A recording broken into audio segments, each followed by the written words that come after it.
जय हिंद साथियों, स्वागत है आपका self study classes Vishwamit Jain YouTube channel में।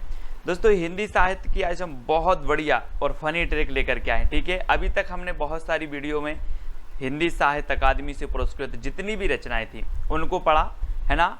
अब हमें पढ़ना है दोस्तों व्यास सम्मान। व्यास सम्मान जिन रचनाओं को मिला है वो रचनाएं भी आपके लिए बहुत ही महत्वपूर्ण होता है। ठीक है, तो जितनी रचनाएं हैं व्यास सम्मान से सम्मानित है ना, जिनको व्यास सम्मान मिला है वो हम आपको याद करवा रहे हैं। सभी लोग वीडियो को लाइक करेंगे और शेयर अवश्य करेंगे। ठीक है, इससे पहले मैंने बहुत सारी चीज़ें आपको याद करवाई हैं है ना, वो वीडियो जरूर देखें। ये 21वां पार्ट है हिंदी साहित्य में ट्रिकी वीडियो का। ठीक है, और जो भी साथी सब्सक्राइब नहीं कर पाए या बेल आइकन को नहीं दबाया है वो दबा दें। और व्हाट्सएप ग्रुप से आपको जुड़ना है 9098609291। ये व्हाट्सएप नंबर आपको दिया है, इस व्हाट्सएप ग्रुप से आपको जुड़ जाना है। ठीक है, तो स्टार्ट करते हैं दोस्तों। आपको सबसे पहले तो क्या होगा, प्रश्न का जो टेस्ट है वो टेस्ट करवाएंगे और उसके बाद ट्रिक आपको बताएंगे। दोस्तों, व्यास सम्मान मिला भारत के भाषा परिवार और हिंदी के रचनाकार। तो जल्दी से हमें बताना है कि ये जो भारत के भाषा परिवार और हिंदी के रचनाकार, इसके जो रचनाकार है मतलब वो कौन है, ये चीज़ हमें बतानी है। और इस रचना को सबसे पहले व्यास सम्मान मिला था और ये रचना किसकी है दोस्तों, है ना। व्यास सम्मान वाले इन्होंने सोचा होगा कि सबसे पहले जो दिया जाए वो भारत के भाषा परिवार के लिए दिया जाए, है ना। और इसके रचनाकार है डॉक्टर रामविलास शर्मा। और एक नंबर यहाँ पर आपका बिल्कुल सही होगा। और 1991 में, जी हाँ दोस्तों, 1991 में इस रचना के लिए क्या मिला, व्यास सम्मान मिला। अब ये चीज़ आपको याद रखनी है कि भारत के भाषा परिवार और हिंदी, इसके लिए व्यास सम्मान कब मिला, 1991 में मिला। और ये रचना किसकी है, तो ये डॉक्टर रामविलास शर्मा की है। ये चीज़ भी याद रखनी है। ठीक है, अब कैसे याद रखोगे इसको, ऐसे याद रखना है कि सबसे पहले सोचा होगा कि हिंदी भाषा, भारत के भाषा जो परिवार हैं उनको दे दिया जाए। बाकी तो फिर इन भाषाओं में रचित रचनाओं को देना ही है। तो भारत के भाषा परिवार और हिंदी एक रचना है रामविलास शर्मा की, उसको दे दिया गया। ठीक है, अगला देख लो दोस्तों, नीला चांद। नीला चांद मैंने आपको कई बार बताया है। आपने शंकर जी की मूर्ति देखी होगी, शंकर जी की फोटो देखी होगी, देखी है। और यहाँ पर शंकर जी की यहाँ पर क्या है, नीला चांद रहता है। चांद रहता है ना यहाँ पर, चांद, तो हम बोलेंगे कि वो क्या है, नीला चांद, है ना। और नीला चांद किसके मस्तिष्क पर है, शंकर जी के, है ना, शिव जी के। तो ये नीला चांद रचना किसकी होगी, शिव प्रसाद सिंह की, है ना। शिव प्रसाद सिंह की रचना होगी दोस्तों। और आपको पता है कि इसके लिए साहित्य अकादमी पुरस्कार भी मिला 1990 में। 1990 में साहित्य अकादमी पुरस्कार मिला। और 1992 में इसे व्यास सम्मान भी मिल गया। 90 में नीला चांद के लिए साहित्य अकादमी पुरस्कार और 92 में व्यास सम्मान मिला। आपने याद कैसे किया, याद कैसे किया कि जो नीला चांद है, नीला चांद यानी कि चांद शिव जी के मस्तिष्क पर है, ये रचना हो जाएगी शिव प्रसाद सिंह की। ठीक है, और इसे 90 में साहित्य अकादमी और 92 में व्यास सम्मान भी मिला। ठीक है, और आपको पता है दोस्तों, शिव का बाण तोड़ा था किसने, राम जी ने। तो 92 में व्यास सम्मान इन्हें मिल जाएगा, व्यास सम्मान। ठीक है, तो ये दोनों रचनाएं आपको याद रखनी है, दोनों पुरस्कार इस रचना के लिए आपको याद रखनी है। ठीक है, अगला है मैं वक्त के हूँ सामने। मैं वक्त के हूँ सामने की रचनाकार कौन है। मैंने आपको कई बार बताया है कि अगर आप वक्त के सामने आ जाओ कभी तो गिर जाना। मैं वक्त के हूँ सामने, बोले वक्त के क्यों सामने हो, गिर जा, है ना। वक्त के क्यों सामने हो, गिर जा। तो मैं वक्त के हूँ सामने रचना किसकी है, गिरजा कुमार माथुर की। ठीक है, सी नंबर। और इसे साहित्य अकादमी पुरस्कार मिला 1991 में दोस्तों। और व्यास सम्मान मिल गया 1993 में। देखो बहुत सारी, ये तो बहुत ही महत्वपूर्ण रचनाएं हो जाती हैं जिन्हें दो सम्मान मिल गए, है ना। मतलब बहुत ही इंपॉर्टेंट रचनाएं हैं जिन्हें साहित्य अकादमी भी मिल गया 1991 में और 92 में, 93 में इसको क्या मिल गया, व्यास सम्मान भी मिल गया। तो मैं वक्त के हूँ सामने, गिरजा कुमार माथुर, 91 में साहित्य अकादमी, 93 में व्यास सम्मान। ठीक है, ऐसे याद रखेंगे। अगला है सपना अभी भी के रचनाकार कौन है दोस्तों। सपना अभी भी है कि मैं धर्म की शरण में जाऊं। काय की शरण में जाना है, सभी का सपना रहता है, क्या रहता है कि मैं धर्म की शरण में जाऊं। आपका भी सपना होगा, है ना, कि नहीं है, सभी का सपना है कि धर्म की शरण में जाऊं, और मैं धर्मवीर बनूं। क्या बनूं? धर्मवीर बनूं। ठीक है, और सभी का सपना है कि मैं धर्मवीर बनूं, यानी जो डी नंबर है वो बिल्कुल सही हो जाएगा। ठीक है, डी नंबर। अब कभी नहीं भूलेंगे आप। मैं बोलूँगा सपना अभी भी है, बोले सर हाँ सपना अभी भी है, अभी भी है धर्मवीर बनने का। क्या? धर्मवीर बनने का। तो धर्मवीर भारती, और इसके लिए 1994 में दोस्तों, 1994 में क्या मिल गया? 1994 में इसे मिल गया दोस्तों, क्या मिल गया? व्यास सम्मान मिल गया। किसे? सपना अभी भी है। तो याद रख लेना, है ना, सभी लोग याद रखें। चोर का भी सपना हो जाता है, चोर से 94, चोर से 94, है ना। कहीं पहले तो आप चोर थे, सपना अभी भी है आपका धर्म करने का, धर्मवीर बनने का। तो 94, चोर से 94 में इसे व्यास सम्मान मिला, और सपना अभी भी है धर्मवीर भारती। ठीक है, आत्मजयी के रचनाकार कौन है दोस्तों? हमने एक रचना पढ़ी थी, कोई दूसरा नहीं, कोई दूसरा नहीं कुंवर चाहिए, कोई दूसरा नहीं कुंवर चाहिए। अब इसको कर लो कि कोई दूसरा नहीं आत्मजयी कुंवर चाहिए। कैसा चाहिए? आत्मजयी कुंवर चाहिए, कोई दूसरा नहीं चाहिए, यानी कि कुंवर नारायण। ठीक है, आ नंबर आपका बिल्कुल सही होगा। आत्मजयी कुंवर चाहिए तो कुंवर नारायण, कोई दूसरा नहीं, यानी कि 1995 में इसे साहित्य अकादमी पुरस्कार मिला, कोई दूसरा नहीं। ये रचना भी किसकी है? कुंवर नारायण की है। और आत्मजयी ये रचना भी किसकी है? कुंवर नारायण की है, और 1995 में इसे ये व्यास सम्मान मिला दोस्तों, है ना। दो रचनाएं इनकी है, बहुत ही बढ़िया रचनाएं हैं। कोई दूसरा नहीं कुंवर चाहिए, 1995, 95 साल का कुंवर चाहिए। ठीक है, याद रखेंगे। और 95 में ही दोस्तों इनकी आत्मजयी को मिला व्यास सम्मान, और 95 में ही कोई दूसरा नहीं इस रचना के लिए साहित्य अकादमी पुरस्कार मिला। ठीक है, तो ये चीज भी आपको याद रखनी है, सभी लोग याद रखेंगे, है ना, सभी लोगों को याद रखना है। और अगला देख लेते हैं यहाँ पर, हिंदी साहित्य और संवेदना का विकास की रचनाकार कौन है? हिंदी साहित्य और संवेदना, 4 विकल्प हैं दोस्तों। एक चीज बताना कि मैं जिसके बारे में जानता हूं उसके प्रति संवेदना प्रकट करता हूं, है ना। मैं जिसका स्वरूप जानता हूं उसके बारे में संवेदना प्रकट करता हूं। मैं जिसका स्वरूप ही नहीं जानता तो क्या संवेदना प्रकट करना। तो स्वरूप जानता हूं, है ना, उसके बारे में क्या करते हैं? संवेदना प्रकट करते हैं। तो डॉक्टर रामस्वरूप चतुर्वेदी की रचना हो जाएगी। बोले सर मैं संवेदना प्रकट न करने गया था क्योंकि मुझे उसका स्वरूप पता था कि वो बहुत अच्छा है। हिंदी साहित्य और संवेदना का विकास ये रामस्वरूप चतुर्वेदी का है। ठीक है, हम हिंदी साहित्य का विकास जानते हैं, हिंदी साहित्य के बारे में जानते हैं, हिंदी साहित्य के बारे में संवेदना प्रकट करेंगे क्योंकि हमें इसका स्वरूप पता है, स्वरूप। ठीक है, और इस रचना के लिए दोस्तों 1996 में व्यास सम्मान मिल गया। किसे? हिंदी साहित्य और संवेदना के विकास के लिए। तो ये चीज आपको याद रखनी है। और दोस्तों उत्तर कबीर तथा अन्य कविताएं के रचनाकार कौन है? उत्तर कबीर तथा अन्य कविताएं, कुंवर नारायण, डॉक्टर रामस्वरूप चतुर्वेदी, डॉक्टर केदारनाथ सिंह, या फिर गोविंद मिश्र। तो उत्तर कबीर तथा अन्य कविताएं के जो रचनाकार हैं वो हैं दोस्तों 1997 में से व्यास सम्मान मिला, और वो केदारनाथ से हैं। तो इसको याद रख लेना है ना। उत्तर कबीर तथा अन्य कविताएं, है ना, उत्तर कबीर तथा अन्य कविताएं। कैसे याद रखोगे? कबीर की बात आई है दोस्तों यहाँ पर, तो केदारनाथ में जब बाढ़ आई तो कबीर भी क्या गए? देखने गए। इस प्रकार से रख लेंगे, कबीर भी देखने गए थे। तो उत्तर कबीर तथा अन्य कविताएं रचना केदारनाथ से की है। 1997 में क्या मिल गया? इसे व्यास सम्मान मिल गया, व्यास। ठीक है, अगला देखते हैं दोस्तों, 5 आंगनों वाला घर। 5 आंगनों वाला घर की रचनाकार बताना है। आपको पता होगा दोस्तों कि आपने पढ़ी होगी, सूरदास ने लिखी है कि घुटरू बन खेलत, कृष्ण जी के बारे में लिखा है ना, घुटरू बन खेलत, आंगन में घुटरू बन खेलत, इस प्रकार से एक पंक्ति उन्होंने लिखी है। तो आंगन में कौन खेलते थे?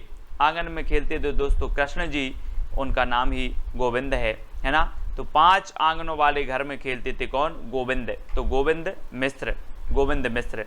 इसके रचनाकार कौन होंगे? गोविंद मिश्र। मैं कभी भी आपसे पूछूंगा 5 आंगनों वाला घर, बोले सर 5 आंगनों वाले घर में तो गोविंद खेलते थे, है ना, गोविंद खेलते थे, यानी गोविंद मिश्र।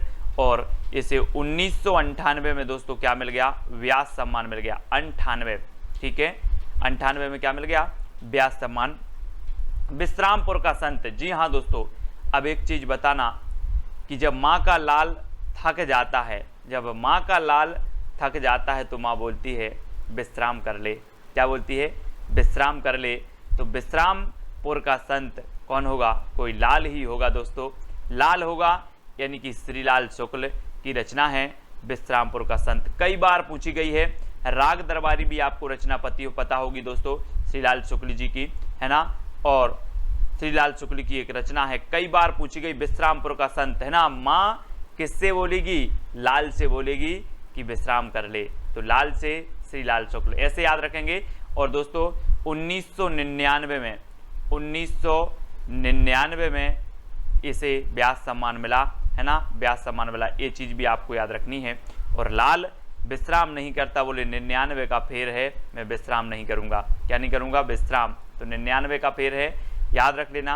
और विश्रामपुर का संत श्रीलाल शुक्ल की रचना हो जाएगी, व्यास सम्मान 1999। पहला गिरमिटिया के रचनाकार कौन है, पहला गिरमिटिया, जी हाँ दोस्तों। अब दोस्तों याद रख लेना, 2 सेकंड में आप अपने उत्तर को तो बताना। यहां पर दिया है गिर, तो उत्तर में भी क्या आना चाहिए, गिर, है ना। तो ये देखो गिरिराज किशोर, गिरमिटिया, पहला गिरमिटिया गिरिराज किशोर, है ना। तो ये तो उत्तर में आपको गिरिराज किशोर समझ में आ गया। और 2000 में जो है क्या है, ये रचना को व्यास सम्मान मिला था, पहला गिरमिटिया, है ना। बोले पहला गिरमिटिया मैंने 2000 रुपये में खरीद लिया, क्योंकि वो क्या हो गया था, गिर गया था, तो गिरिराज किशोर, है ना, पहला गिरमिटिया गिर गया था जो मैंने 2000 रुपये में खरीदा था। इस प्रकार से तो गिरिराज किशोर इसके रचनाकार होंगे, 2000 में से व्यास सम्मान मिल जाएगा। ठीक है, अगला है दोस्तों आपका आलोचना का पक्ष के रचनाकार कौन है, आलोचना का पक्ष, इसके रचनाकार बताना है। कैलाश वाजपेयी, डॉक्टर रमेश चंद्र शाह, चित्रा मुदगल या फिर गिरिराज किशोर। तो आलोचना का पक्ष को आपका बिल्कुल सही आंसर होगा रमेश चंद्र शाह है। जी हाँ दोस्तों, डॉक्टर रमेश चंद्र शाह इसके रचनाकार हैं, बहुत ही बढ़िया रचना है ना। और इसे 2001 में क्या मिला, 2001 में इसे दोस्तों व्यास सम्मान मिल गया, आलोचना का पक्ष। ठीक है, रमेश चंद्र शाह है, ऐसे भी आपको याद रखना, शाह है। ठीक है, रमेश चंद्र शाह है ना, याद रखेंगे। अगला है दोस्तों पृथ्वी का कृष्ण पक्ष के रचनाकार कौन है, पृथ्वी का कृष्ण पक्ष। दोस्तों पृथ्वी पर चाहे कृष्ण पक्ष हो चाहे शुक्ल पक्ष हो, लेकिन शंकर जी ने तो अपना जो तपस्या की वो कहाँ पर की, कैलाश पर्वत पर। कैलाश पर्वत पर बोले कि पृथ्वी पर चाहे शुक्ल पक्ष हो चाहे कृष्ण पक्ष हो, मैं तो अब कैलाश पर्वत पर तपस्या कर रहा हूँ। ठीक है, तो पृथ्वी के कैलाश पर्वत पर तपस्या की श्री कृष्ण ने, और चाहे कृष्ण पक्ष हो या शुक्ल पक्ष, कैलाश पर्वत पर ही की, तो कैलाश वाजपेयी। पृथ्वी का कृष्ण पक्ष कैलाश पर्वत पर, यानी कि कैलाश वाजपेयी, है ना। याद रखेंगे इस प्रकार से कि पृथ्वी का कृष्ण पक्ष कैलाश पर्वत पर, है ना, तो कैलाश वाजपेयी रचनाकार हो जाएंगे। और 2002 में से क्या मिल गया, इसे मिल गया व्यास सम्मान 2002 में। ठीक है, याद रखना, है ना। अब आप बोलोगे सर एक कैलाश पर्वत शंकर जी गए थे, एक आध और होता, 2 होते 2 तो मैं भी चला जाता, है ना। तो 2 होते तो 2002 कैलाश वाजपेयी की रचना पृथ्वी का कृष्ण पक्ष को इसे व्यास सम्मान से सम्मानित किया गया। अब दोस्तों अगला बताना है आपको, आबा के रचनाकार कौन है, आबा। कैलाश वाजपेयी, डॉक्टर रमेश चंद्र शाह, चित्रा मुदगल या फिर गिरिराज किशोर। 2 दिए जाते सेकंड, 2 सेकंड आपको दिए जाते हैं दोस्तों। आबा से आपको नहीं लग रहा, आमा, आमा, आबा, आबा, और आबा का हमें क्या बनाना है, चित्र बनाना है। मैं आपसे बोलूं आमा का चित्र बना देना, आमा।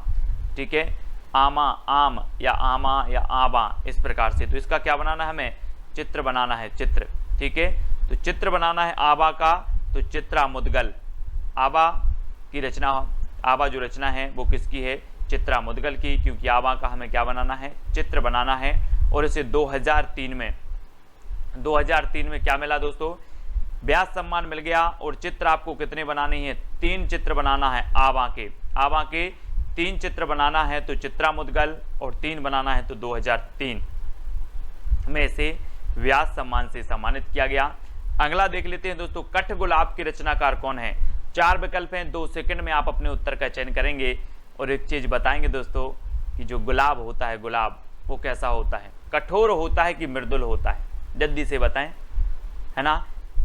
गुलाब की पहचान दोस्तों मृदुल से की जाती है, यानी कि बहुत मलिन, है ना, बहुत मृदुल है। तो गुलाब आया यहाँ पर, कठगुलाब, और ये रचना हो जाएगी किसकी, मृदुला गर्ग, है ना, मृदुला गर्ग, ठीक है। तो याद रख लेना। और 2004 में दोस्तों, 2004 में क्या मिला, इसे व्यास सम्मान मिला। और आप 1 नहीं, 2 नहीं, 3 नहीं, 4 लोगों को भी गुलाब दोगे तो उनका मन कैसा हो जाएगा, मृदुल हो जाएगा, मृदुल हो जाएगा, ठीक है। 4 को नहीं देना है, देना तो एक ही को है, ठीक है। लेकिन अगर आप 4 को गुलाब दोगे तो क्या हो जाएगा, मन मृदुल हो जाएगा। और 2004 में इसे व्यास सम्मान मिला। ऐसे भी याद रखना कि सर मैंने गुलाब दिया 4 लोगों को और 4 लोगों का मन मृदुल हो गया, ठीक है। तो 4 में मृदुला गर्ग की कठगुलाब रचना को कथा सतीसर, जी हाँ दोस्तों, कथा सतीसर की रचनाकार बताना है। और आपने सुना होगा दोस्तों, इतिहास में आप पढ़ते हो, हमने ऐसी कई चांद सी रानियों का, चांद सी चेहरे वाली रानियों का क्या सुनी है, सती होने की कथा सुनी है कि नहीं सुनी है, बिल्कुल सुनी है। अब आप नहीं बताएंगे कि नहीं सुनी, जौहर आपने सुनी होगी, सती हो गई बोले, है ना। ऐसी चांद सी रानी थी, क्या हो गई, सती हो गई, उनकी कथा आज हम सुनते हैं, है ना। तो कथा सतीसर, कथा सती की, कौन सी सती की, जिनके चेहरे चांद से थे, है ना, जो चांद से चेहरे वाली थी। तो चंद्रकांता, चंद्रकांता, है ना, याद रख लेंगे। कथा सतीसर के रचनाकार कौन होंगे, चंद्रकांता, है ना। सती बात आई, सती, तो अब सती भूल जाना, कैसी सती थी, चांद सी सती थी, चांद से चंद्र और कांता, ठीक है। इस प्रकार से याद रखेंगे। और 2005 में इसे मिल गया व्यास सम्मान, 2005 में, ठीक है, 5 में याद रखना। कविता का अर्थात के रचनाकार कौन है। कविता का अर्थात दोस्तों, एक चीज बताना, आप कविता पढ़ते हो, अगर कविता का अर्थ आपको पता चल जाए तो क्या होता है, कविता का अर्थ अगर पता चल जाए तो आनंद आ जाता है। कविता पढ़ने में तभी आनंद है जब कविता का अर्थ पता हो, ठीक है। तो कविता का अर्थ पता चल जाए तो क्या आ जाता है, परम आनंद आ जाता है। तो परमानंद श्रीवास्तव, परमानंद श्रीवास्तव बोले सर बहुत बढ़िया ट्रिक बताई आपने कि कविता का अर्थ पता चल जाए तो परम आनंद आ जाता है। तो परमानंद श्रीवास्तव। और इसे 2006 में, जी हाँ दोस्तों, 2006 में इसे क्या मिला, व्यास सम्मान मिला, ठीक है। तो ये याद रख लेना है और आपको पता करना है कि कविता का अर्थ परमानंद, ठीक है। अगला है समय सरगम की रचनाकार कौन है दोस्तों। समय को क्या बनाना है, हमें सरगम बनाना है दोस्तों। समय एक सा नहीं होता, समय को सरगम बनाना है। कैसे बनेगा, समय सरगम की रचनाकार बताना। यहाँ पर 2 सेकंड में आपका समय है। और दोस्तों अगर आपके साथ कृष्ण आ जाएं, आपके साथ कृष्ण आ जाएं तो आपका समय क्या होगा, सामान्य नहीं रहेगा, सरगम बन जाएगा। कैसा बन जाएगा, सरगम बन जाएगा। अगर आपके साथ कृष्ण आ जाएं तो आपका समय सरगम बन जाएगा। तो कृष्णा सूक्ति की रचना है कौन सी, समय सरगम। समय सरगम याद रख लेना। अब आप कभी नहीं भूलोगे, आपसे पूछा जाएगा कि समय सरगम की रचनाकार कौन है, बोले समय को सरगम बनाना है तो कृष्ण की जयकार करो, है ना, कृष्ण के दरबार में जाओ, कृष्ण की शरण में जाओ। तो इस प्रकार से कृष्णा सोपती जी की ये रचना है। और इसे 2007 में, जी हाँ दोस्तों, 2007 में व्यास सम्मान मिला। इसलिए कृष्ण को साथ में लेकर चलना है, कृष्ण के साथ में चलना है, ठीक है। याद रख लेना, कृष्ण को मन में साथ में रखना है। तो साथ में रखना है तो साथ में इसे व्यास सम्मान भी मिल जाता है, ठीक है। अगला है एक कहानी यह भी। एक कहानी यह भी की रचनाकार कौन है। मैंने आपको याद करवाया था दोस्तों कि कोई भंडारे में जाता है, आप लोग भंडारे होते हैं, भंडारे में अगर कुछ हो गया, लड़ाई हो गई, तो बोले एक कहानी यह भी बन गई। अब एक कहानी यह भी काय में, भंडारे में, एक कहानी यह भी भंडारे में। तो मन्नू भंडारी की रचना है कौन सी, एक कहानी यह भी, यानी कि आपका जो विकल्प नंबर सी है वो बिल्कुल सही हो जाएगा। और 2008 में इसे व्यास सम्मान मिला, है ना। और आपका कोई 8 साल का बच्चा भंडारे में जाता है और लड़ाई हो जाती है तो एक कहानी यह भी, याद रखेंगे, आप कभी नहीं बोलोगे आप एक कहानी है भी मन्नू भंडारी। दोस्तों आपको बताना इन्हीं हथियारों से मैंने आपको याद करवाई थी, इसे साहित्य अकादमी पुरस्कार भी मिला है इस रचना के लिए। आपको बताना ये किसकी रचना है। 2 सेकंड दिए जाते हैं और मैं आपको ट्रिक बताता हूं।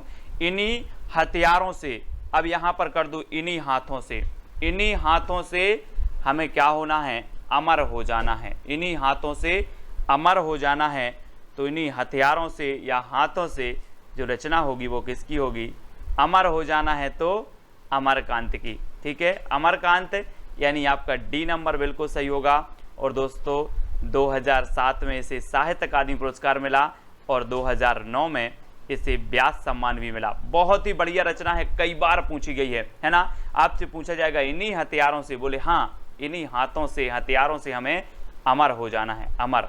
ठीक है, और दोस्तों 7 में साहित्य अकादमी और 9 में व्यास सम्मान इसे मिला है इन्हीं हथियारों से। ठीक है, फिर भी कुछ रह जाएगा, फिर भी कुछ रह जाएगा, कहाँ पर, इस विश्व में फिर भी कुछ रह जाएगा। कोरोना चल रहा है दोस्तों, फिर भी कुछ रह जाएगा है विश्व में, आपको क्या लग रहा है, फिर भी कुछ रह जाएगा, कहाँ पर, विश्व में, विश्व में तो विश्वनाथ तिवारी, विश्वनाथ तिवारी, ये नंबर आपका बिल्कुल सही होगा, फिर भी कुछ रह जाएगा विश्व में। और 2010 में इसे सम्मान मिला है, कौन सा, व्यास सम्मान। विश्व में फिर भी कुछ रह जाएगा, ऐसे कर लेंगे, विश्व में फिर भी कुछ रह जाएगा, 2010 व्यास सम्मान। ठीक है, आम के पत्ते के रचनाकार तो कौन है दोस्तों, आम के पत्ते, आम के पत्ते बताना है इसके रचनाकार कौन है। और 4 विकल्प हैं। और आपने देखा होगा दोस्तों जब कथा होती ना, कथा होती है, राम कथा हो रही, बोले राम कथा हो रही है, और आप देखते हैं दरबार में आम के पत्ते लगाते इस प्रकार से माला बना के, है ना। आम के पत्ते भी सोचते हैं कहीं राम के दरस हो जाएं, है ना, क्या सोचते हैं, आम के पत्ते भी सोचते हैं राम के दरस हो जाएं। तो आम के पत्ते के रचनाकार कौन होंगे, रामदरस मिश्र। रामदरस मिश्र यानी कि जो आपका वी नंबर है वो बिल्कुल सही हो जाएगा, है ना। आम के पत्ते क्या कल्पना करते हैं, राम के दरस हो जाएं। दोस्तों ये चीज़ आप कवि को मिल जाए, बोले आम के पत्ते करते हैं, तो कभी कल्पनात्मक कहानी बना के, कविता बना के आपको पेश कर देगा। तो आम के पत्ते क्या सोचते हैं, राम के दरस मिल जाएं। और 2011 में इसे व्यास सम्मान मिल गया आम के पत्ते के लिए। बहुत ही बढ़िया रचना है, कई बार पूछी भी गई है। अगला है ना भूतो ना भविष्यति। हम बोलते ना कि ना भूत में हुआ है ना भविष्य में होगा, वैसा हो गया है, ना भूतो ना भविष्यत की रचनाकार कौन होंगे। तो 4 विकल्प हैं दोस्तों, और आपका बिल्कुल सही आंसर होगा नरेंद्र कोहली, है ना। कोहली क्रिकेट टीम के हैं, कप्तान हैं, और इन्होंने ऐसा कर दिया कि ना भूत में हुआ और ना भविष्य में, है ना, ना भूतो ना भविष्यत। बोले इंडिया टीम को ऐसा कप्तान ना भूत में मिला ना भविष्य में, तो ना भूतो ना भविष्यत, ये कौन हो जाएंगे, नरेंद्र कोहली। कोहली याद रख लेना, कोहली, नरेंद्र कोहली इसके रचनाकार हैं। और 2012 में क्या मिल गया, साहित्य इन्हें व्यास सम्मान मिल गया, ना भूतो ना भविष्यत, 2012 नरेंद्र कोहली। ठीक है, इस प्रकार से। और दोस्तों आपको बताना भी है कि सर ये वाली ट्रिक अच्छी लगी, लास्ट में मैं आपको एक चैलेंज प्रश्न देता हूं, उसके साथ ही आपको ट्रिक भी बतानी होती है कि कौन सी ट्रिक आपको सबसे अच्छी, सबसे फनी लगी। ठीक है, व्योमकेश दरवेश के रचनाकार कौन है दोस्तों, हिंदी साहित्य वाले स्टूडेंट हैं तो पर्यायवाची शब्द सभी को आते हैं लगभग।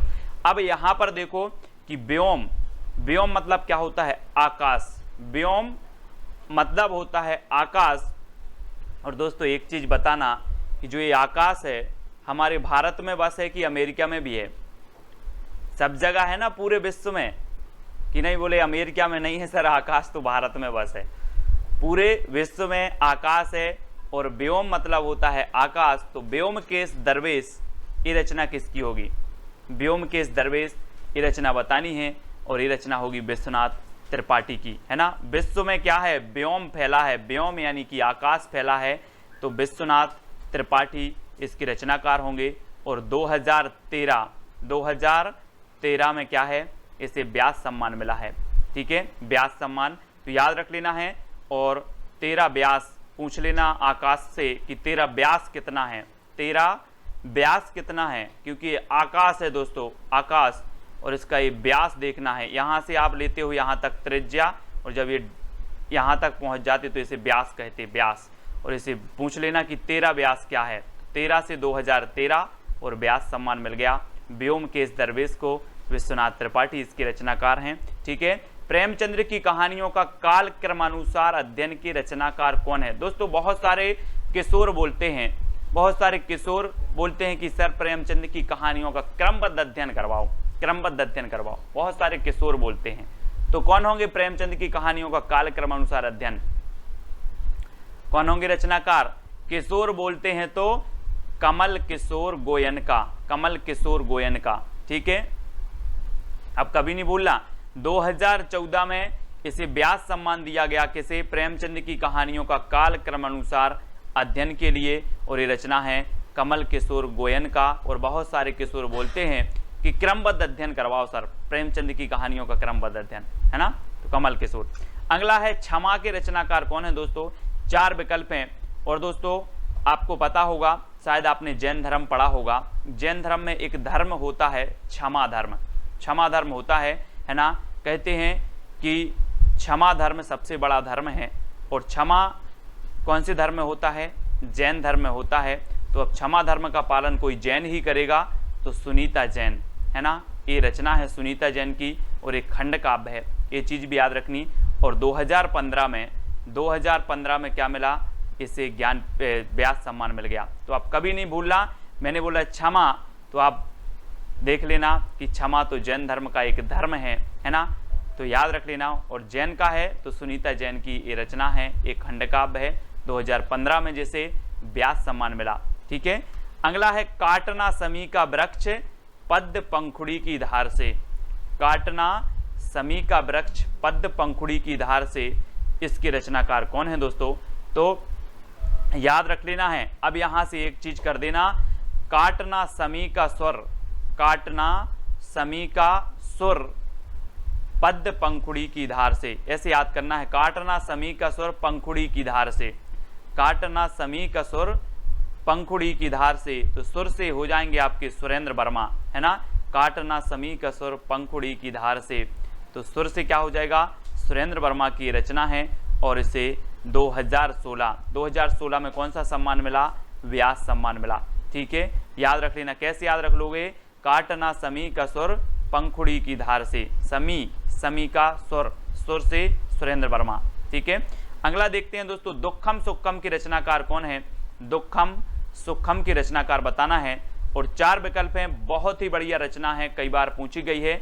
और दोस्तों इसका सही उत्तर क्या हो जाएगा आपको कमेंट में लिखना है। और मैं एक बहुत अच्छी चीज़ आपको बता रहा हूँ कि जिसको माँ की ममता मिल जाए, जिसको माँ की ममता मिल जाए, उसके सारे दुखम सुखम में बदल जाते हैं। क्या हो जाते हैं? जिसको माँ की ममता मिल जाए, उसके दुखम सुखम में बदल जाते हैं। अब याद रख लेना, आप कभी नहीं भूलोगे, है ना। बोले माँ की ममता अगर मिल जाए तो दुखम सुखम में बदल जाते हैं, सुखम में। तो याद रख लेना, ममता कालिया इसके रचनाकार हैं, यानी आ नंबर आपका बिल्कुल सही हो जाएगा। और 2017 में जो है इसे मिला दोस्तों व्यास सम्मान। कब मिला? 2017 में। ठीक है, तो याद रख लेना, किसी किसी को दोस्तों बोले बचपन से बिछड़ गए और 17 साल के हुए तब माँ की ममता मिली, है ना, 17 साल के हुए तो 2017 में व्यास सम्मान मिला।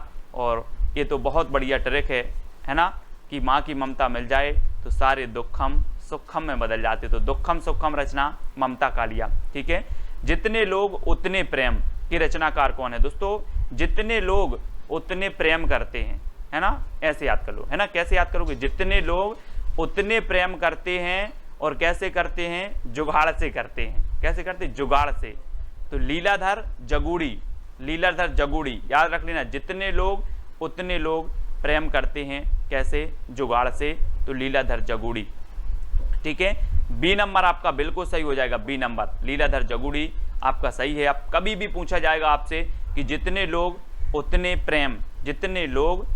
प्रेम करते हैं जुगाड़ से, यानी कि बी नंबर आपका सही होगा। और 2018 में इसे क्या मिला? व्यास सम्मान मिल गया। ठीक है, व्यास सम्मान मिल गया। और अगली रचना है कागज की नाव के रचनाकार कौन है दोस्तों? बचपन में आपने बहुत कागज की नाव, है ना, पानी गिरा और आपने कागज की नाव बनाई और निकाल दी, बहुत चलाई है कागज की नाव, है ना। और कागज की नाव की रचनाकार अब यहाँ पर पूछ लिया गया है। तो दोस्तों कागज की नाव के जो सिरा होते हैं यहाँ पर, एक सिरा ए और एक सिरा ए, देखो इस सिरा बहुत बढ़िया होते हैं दोस्तों, सिरा। और जब कागज की नाव निकलती है तो ना उसका सिरा होता है कि कहाँ पहुँचती है, वो कोई सिरा नहीं, ना सिरा, बोले ना सिरा, है ना, ना सिरा। तो याद रख लेना कागज की नाव का ना सिरा, नासिरा शर्मा, नासिरा शर्मा की रचना है कागज की नाव। और इसे 2019 में दोस्तों क्या मिला, व्यास सम्मान मिल गया। तो याद रख लेना 2019 में व्यास सम्मान किसे मिला, तो बता देना कागज की नाव को, और ये रचना है नासिरा शर्मा की। ठीक है, अब दोस्तों यहाँ पर आपके जो व्यास सम्मान है वो कंप्लीट होते हैं, व्यास सम्मान जितने भी व्यास सम्मान से सम्मानित रचनाएं हैं। अब आपको बताना है कि सुमित्रा नंदन पंत की जो चिदंबरा रचना है, इसके लिए तो हमने पिछली वीडियो में भी पूछ लिया था ज्ञानपीठ पुरस्कार। ठीक है, लेकिन अब हम नेक्स्ट आपसे पूछ लेते हैं कि कलाधर किसका उपनाम है। कलाधर बताना है, कलाधर किसका उपनाम है।